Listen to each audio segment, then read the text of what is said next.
बड़ी खबर इस वक्त आ रही है। लुहांस्क में यूक्रेन की भीषण बमबारी हुई है। MiG-29 फाइटर जेट से अटैक किया गया है। AASM हैमर से रूसी सेना की बेस पर अटैक हुआ है। रूस का हथियार डिपो भी इस दरमियान तबाह हुआ है।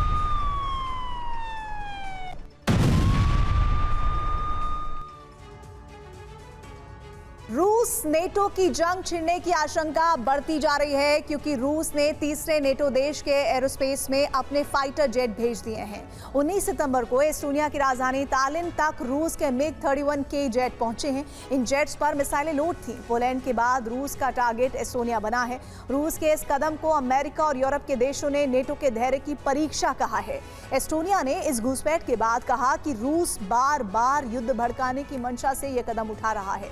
इसके साथ ही रूस के राजदूत को भी तलब किया गया है। हालांकि रूस ने घुसपैठ से इनकार किया। अब ये डर बढ़ रहा है कि कभी भी बाल्टिक देशों पर हमले हो सकते हैं।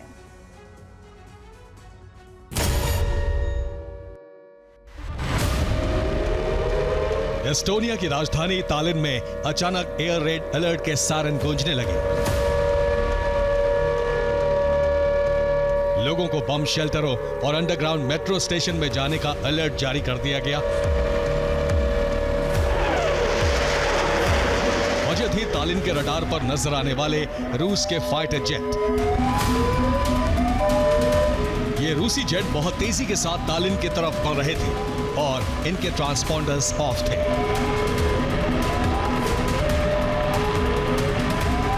रूसी पायलटों ने जेट अटैकर पोजीशन में रखे थे और एक दूसरे से बात करते हुए सुपरसोनिक स्पीड से तालिन की ओर बढ़ रहे थे।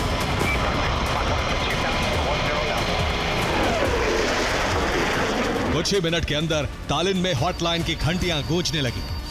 ब्रसेल्स के नेटो मुख्यालय पर भी फोन की घंटियां बजने लगी। ब्रसेल्स ने तालिन को तुरंत एक्शन लेने की सलाह दी और उसके बाद तालिन में जो हुआ वो आसमान पर लाखों आंखों ने देखा।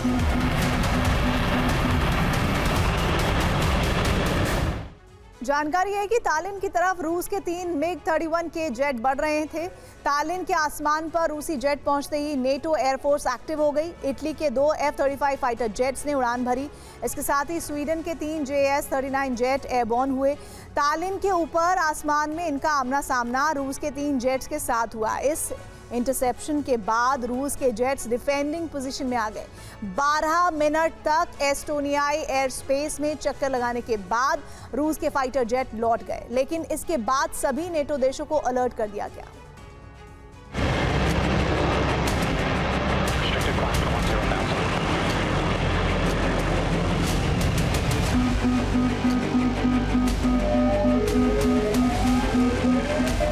सवाल यह है कि रूस के जेट इतनी आसानी से कैसे एस्टोनिया की राजधानी तक पहुंच गए। एस्टोनिया की राजधानी रूसी सीमा से 180 किलोमीटर दूर है। एस्टोनिया को रूसी जेट की जानकारी तभी मिली जब वो तालिन के करीब पहुंच गए। राजधानी समंदर के किनारे पर है और रूस के जेट बाल्टिक सागर से तालिन की तरफ आए थे। सवाल यह है कि नेटो के अर्ली वार्निंग सिस्टम देर से क्यों एक्टिवेट हुए। राष्ट्रपति ट्रंप से जब इस घुसपैठ पर सवाल पूछा गया तो उन्होंने क्या कहा, सुनिए। रूस इस साल 4 बार एस्टोनियाई एयर स्पेस का उल्लंघन कर चुका है। चौथी बार में उसके जेट एस्टोनिया की राजधानी के करीब तक पहुंच चुके हैं।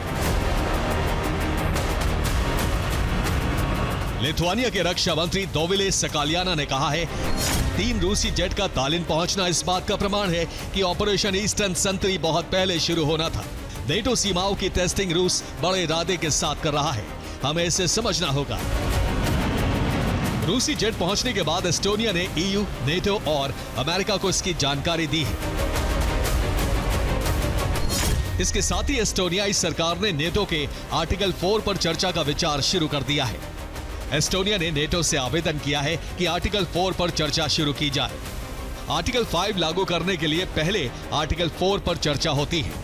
इस चर्चा में नेटो देश सहमत हुए तो रूस के खिलाफ सैन्य कार्रवाई के लिए आर्टिकल 5 लागू करने का विकल्प खुल जाएगा। यानी रूस के खिलाफ क्या एक्शन लिया जाए, इस पर चर्चा शुरू हो चुकी है।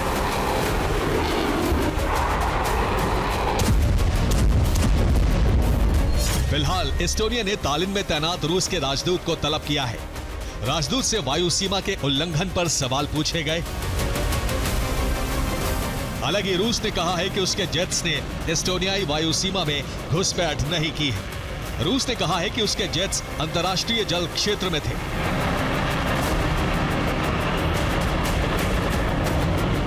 ईयू ने रूस की इस रणनीति पर कड़ी आपत्ति जताई है।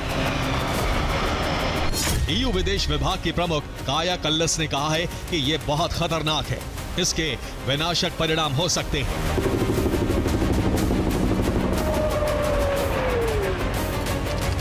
यूरोप के देश अब तक अपना एक न्यूक्लियर अम्ब्रेला बनाकर नेटो के ईस्टर्न फ्लैंक की हिफाजत का प्लान बना रहे थे, लेकिन अब आवाज उठने लगी है कि बिना अमेरिका के रूस को रोकना मुश्किल है।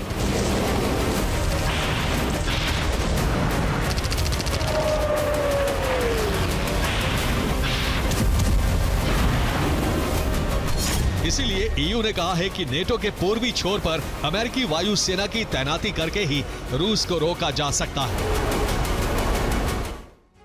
यूरोपीय यूनियन ने अमेरिका से अपील किया है कि रूस को नहीं रोका गया तो युद्ध टाला नहीं जा सकता है। इसीलिए रूसी घुसपैठ को रोकने के लिए अमेरिका को खुद नेटो के ईस्टर्न फ्लैंक की कमान संभालनी होगी। यूरोप की रक्षा विशेषज्ञों ने तो कहा है कि अगर बाल्टिक देशों में अमेरिका के F-22 स्टेल्थ फाइटर जेट और B-2 बॉम्बर तैनात कर दिए जाएं तो रूस को रोका जा सकता है, क्योंकि रूस अमेरिकी वायुसेना के साथ सीधे टकराव का खतरा मोल नहीं लेगा। लेकिन सवाल यह है कि यूरोप से दूरी बना रहे ट्रंप क्या अपनी सेना को बाल्टिक देशों में तैनात करेंगे, क्योंकि आज ही ट्रंप प्रशासन ने बाल्टिक देशों में सेना तैनात करने से इनकार किया।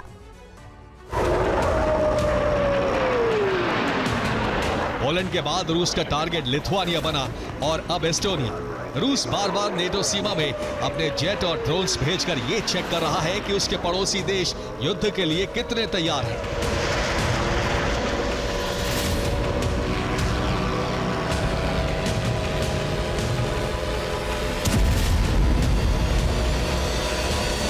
रूस का प्लान नेटो की तैयारी के बारे में जानना और उसके हिसाब से अपनी रणनीति तैयार करना है।